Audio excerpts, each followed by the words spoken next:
Hi, this is Bill Kenower for Author Magazine, and this month I had the opportunity to sit down with fabulous young adult author Jason Reynolds and talk about how curiosity is the true engine of creativity and evolution, about how writers really rely more on their intuition than their intellect, and about how important it is to stay humble.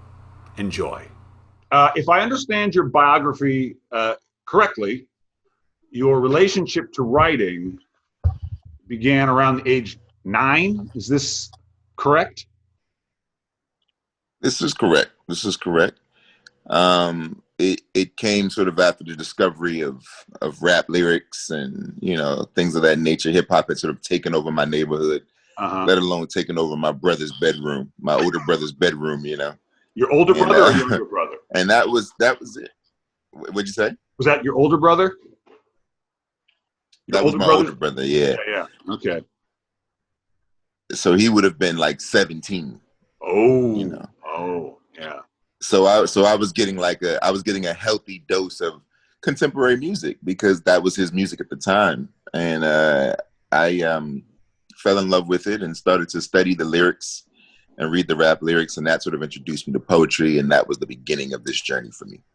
So why? You may not be able to answer this. It's kind of hard to know, but since you fell in love with it, why not go towards music? Why go towards just the lyrics? Can you remember a decision being made in your head, or was it just purely intuitive? I think for me, one, I didn't need anything extra to make the lyrics, right? I didn't need a studio. I didn't need beats. I didn't need instruments. I didn't need a DJ. I didn't need an engineer. I didn't need any of those things. I just needed a pencil and pen and a piece of paper. So I think that had something to do with it. It felt a little more in my grasp and within reach. The other thing is, at this time, everybody wanted to be a rapper. Right. So, like people look at, like, right now, rap music is sort of ubiquitous, right? It's everywhere on earth. Right. But this is the time when where it was still sort of outsider music. It was still a countercultural music. What year was this? This would have been like 90. Okay. 90, 91, right? Yeah. And so this music is still percolating. It's not this pop culture phenomenon. So I think everybody in my neighborhood was trying to sort of be a rapper. And I've always been a person to do the other thing, right? If y'all are going right, I'm going left. I'm doing something else, man. Right. Got to stand out, Right. Yes.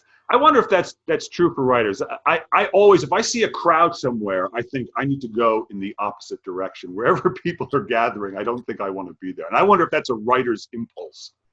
It might be, man. I think the writer, I don't know, but I do think the writer is always trying to carve out their own space. Like, what do I have to say about this thing? Even if it's a thing that we're all taking part in, what's my unique sort of perspective? I think about Pete Hamill and all the old guys in that time, and how, what was Pete Hamill's buddy's name, his best friend? Gosh, man. But I remember there's this brilliant documentary everyone should watch. It's called Deadline Artists, and it's about Pete Hamill, and it's about the other guy who was the other New York City writer. Right. And he said when Kennedy died, he said he knew that everyone would write about the funeral because every writer had that beat. He said, so he decided to interview the gravedigger. That's what that's what the writer is always trying to do. And That's right. I was talking to the novelist Andre Dubus about voice. It's all, everybody's got to find their voice and find the voice. And he was the first writer when we were talking about voice. And I think he was dead on. He said voice, and we always think about language, finding the language. But he said, and I really believe this, that voice is a product of point of view. It is what it's going to reflect the point of view, as you said, that you're interested in, and the language will then follow it. Like, don't focus on the language. Think about the point of view. The voice will follow that. Does that make sense? That makes sense to me. Absolutely. Right.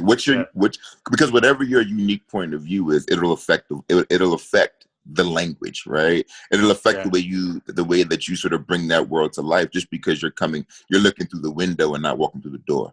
right? Or you're coming up through the floorboard and not looking at it from the bird's eye. Right. You know, and I think that affects the way we use the language to sort of build the world. Yeah. And so you mentioned something interesting in the brief biography you offer your fans on your website, that you did not read your first novel, full novel, until you were 17. Is this true? This is true. This is true. What was that 17. novel? Black Boy by Richard Wright. Oh, okay. Oh, good. You started with a good one. Absolutely. Was it the Hardy Boys? No, I missed all that, right? Like I was an adult or just about, and so right. Black Boy was it, man. It broke me open. Did it? So talk about being broken open. What does that mean? You know, I think for me, it has, in this particular case, it has a bit to do with the language and a bit to do with timing, right? Okay. Sometimes it's just about timing, and I think when I read Black Boy, I had never read anything written in that language. I mean, it was about a little boy Black Boy is about, a young Richard Wright, and that opening sort of scene when he sets the curtains on fire and he burns the house, and that whole thing happens. And to me, a young man who was always intimidated and a bit bored by fiction, yeah, I was completely taken aback by Richard Wright dropping us in the minefield. Yeah. Right. That made more sense to me, because everything else in my life had been that way. The movies I loved sort of started out with they were catalyzed, right? Yeah. The songs I love were catalyzed by the bass drum. Right. And I think Richard Wright, he basically figured out how to implement a bass drum in the story and catalyzing this story by a moment of tension at the beginning. There is no 50-page exposition. There is no, right? You know what I mean? Yeah. And I think that's what I needed. That's what I needed. And from there on, I was off to the races. And once you complete a thing, then it becomes about the addiction of the feeling of completion. Yeah. You know? Yeah. Well, so that is wonderful, because a lot of writers get hooked into trying to be what they think a writer is. They read all the great books, but what's so beautiful about that story and about it's what came before it, your interest in poetry through rap music, is you were saying, what turns me on? Not what do I think I should be, that I think will please other people. But I will tell you, Jason, that is a trap many people, not just writers, fall into. Like, what am I supposed to be? Who am I supposed to be a good person? But you said, no, this turns me on. And you let that be not that it led to instant, immediate success, but it was your rudder, right? Absolutely. I think, that's always been my jam, right? It's always my first editor. My first editor I was 21 years old. I was being edited by Joanna Kotler at HarperCollins. I was a baby, right? A young person. 21. I was 21 when I got into this industry. And, I'm a baby. I don't really know much. I don't really, right. I haven't learned much, right? I'm still sort of trying to find my way through the literary landscape, present and past. And she said to me, she sat me down, and I told her that I was concerned that I didn't have the education to do the job, even though I got the deal, even though I had the deal already. She said, Jason, your intuition will take you farther than your education ever will. Yeah. And I've lived by that rule from there on out. I read what I want. I write what I want. I do it my way. It doesn't mean that I'm not constantly trying to learn. I am. I have a wealth of inspiration that I pull from regularly, writers and musicians and artists and my family members and everybody else that I meet and experience along the way. But ultimately, it has to do with the filter of gut, the filter of intuition. And I lean on that and I depend on that. And so far, it hasn't done me wrong. Well, I wouldn't know how to write without intuition. I've tried it, and it's like I forget how to write. And, yes. I think it's challenging. I think it's challenging for people because writers look like smart people because they're sitting there thinking and they're putting words down, but really we are feelers. We are operating on our gut. We're following something. We're listening. We're not really thinking in the traditional logical sense. Yes, man. I am, and no one ever talks about it this way, but I'm with you 1,000%. We're actually it's all just, it's all visceral, right? It's like, Yes. like, it's all visceral. Everyone thinks it's cerebral. No. But I think the best amongst us, it's like, no, I'm trying to feel something, right? Yes. And if I can feel it, then you'll feel it too. But Right. but if it's all just me intellectualizing life, then when you read it, it'll feel like an intellectualization of life. And who wants to? I mean, I'm not writing textbooks, right? That's not what I make. No. I'm not an anthropologist. Well, writing, I always tell my students, you are trying to capture the felt experience of life, because feeling is the human currency, right? I mean, because if you don't feel good, then you're not having a good day. And if you feel good, then things are good. How you feel is everything. It's the whole deal. And you can't do it up here. I'm with you 1,000%, man. Well, all right. So now I have to ask you, this is a personal thing, because your series, the one series, is your track series. Yeah. I was a track guy myself. It meant a lot to me, and it was, well, good and bad. It was an interesting thing. I've written about it a lot myself because it was such an interesting experience. Did you do that some yourself when you were young? I did. I ran in high school. What did you run? High school. I ran the I ran the 8 and the 4x8, and then I became a shot put and discus thrower. What? Yeah, I did. From middle distance to shot put. I did both. You know what it was? I ran the 800 until my shins, man. I had compartment syndrome, and my legs just, as a young teenager, my body was doing things that I couldn't. The discomfort of growth was too much for me. Gotcha. And so I had to stop running, and I didn't want to quit the team, so they didn't put me in the pit with the throwers, and I became a thrower. And that experience, I learned a lot about life from that experience. That was one of the things I learned a lot about. And I can easily see the appeal of writing about that from all different things. What first made you want to go back there and explore that in fiction? What aspect of it first drew you to it? The feeling of suffocation. Ooh, talk to me. And as a runner, you know this. Yeah. The coming to the hardest end. Oh man, the hardest part about running, and the reason why so few people past a certain age do it, is because it feels terrible, right? Like it does, right? Like I feel like if we were to study it physiologically, it would literally be the brain sending synapses to the body saying, "Stop doing this," right? You are dying, so like your body is sort of in trauma. It's being traumatized. Yes. Right? Stop doing this, right? And I think in order to be good at it, you have to be able to override your discomfort. Yes. You have to be able to settle into the feeling of imminent death. And right, and then the body will adjust and adapt and prove itself worthy. Right. And that is, to me, that's the brilliance of running. And I think what I wanted to write about was sort of these young people who, through many circumstances and all kinds of diverse slivers of life, have found themselves in situations where they can't breathe or where they feel like they're suffocating, and that their persistence and consistency will continue to push them forward. That's my doorbell. I'm sorry about that. That's okay. It's the YouTube people coming to do the thing. But it's okay. You're just so famous, you can't control it. Listen, man, if this is what fame is, I'll give it back any day of the week. You hear that, viewers? You give it back. You all want it so bad. I'd give it back. My life was much better when I was 21, chasing a dream, man. Well, yeah, but now that's interesting. Let's talk about that, because we started talking about music, and one of the things I noticed early on when I followed my favorite bands, when I was a young guy, was sometimes that first album was when they'd explode and they had all the energy of, can I do this? Can I make it? Oh, we did it.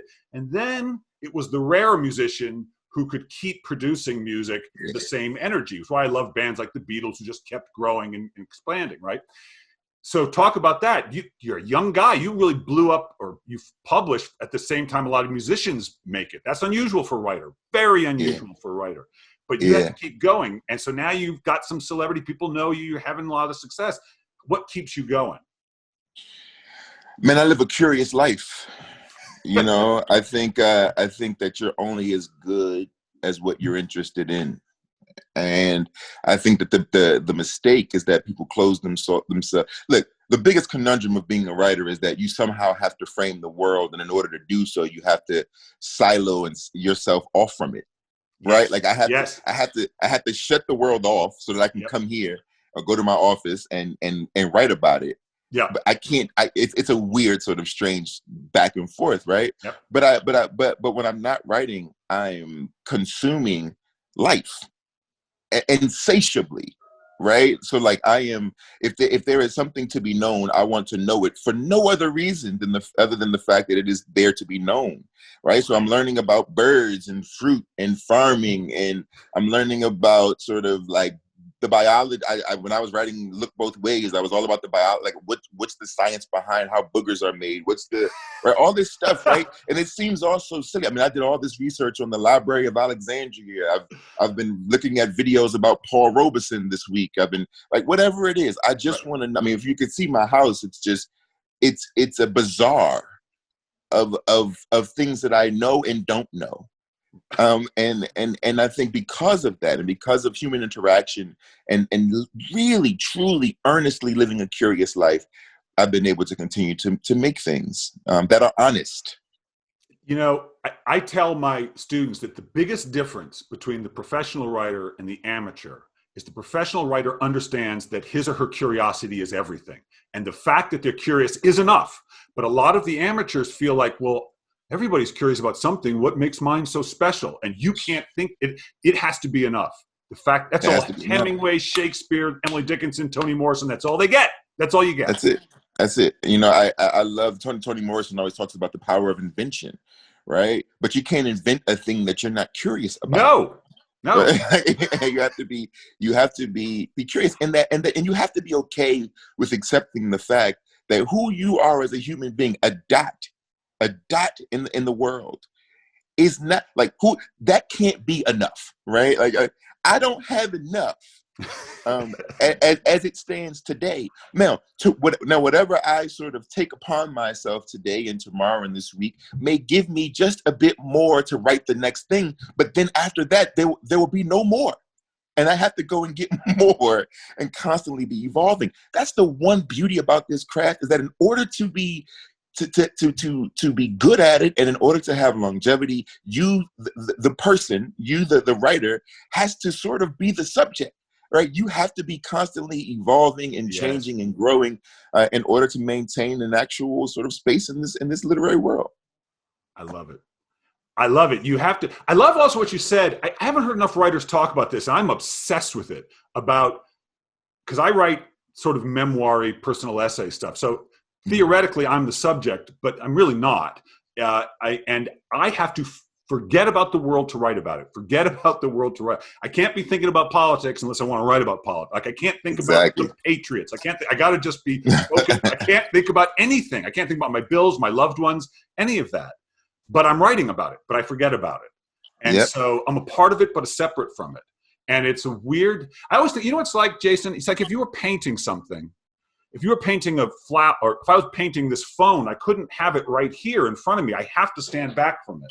And I always feel like that's life. You have to stand back from it in order to see it. Yeah. Yeah, there's got to be some distance. You know, somebody told me when I left New York City, they said, now you'll be able to write about it even better.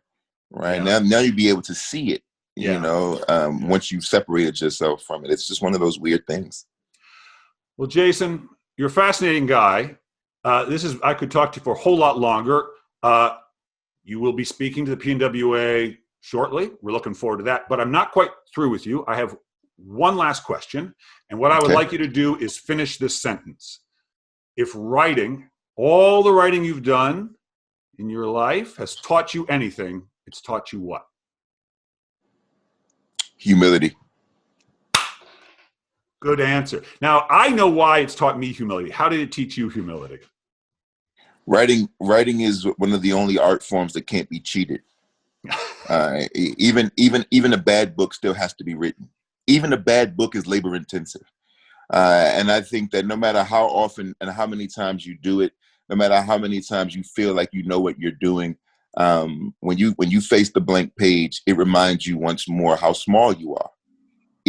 And that in order for you to build a world, in order for you to have a moment of bigness, you have to conjure every bit of confidence, everything you've ever known. I mean, it really is. It's by far the most humbling experience, over and over and over and over again. If it is true that we are made better through fire, then hopefully at the end of my life I will be all right.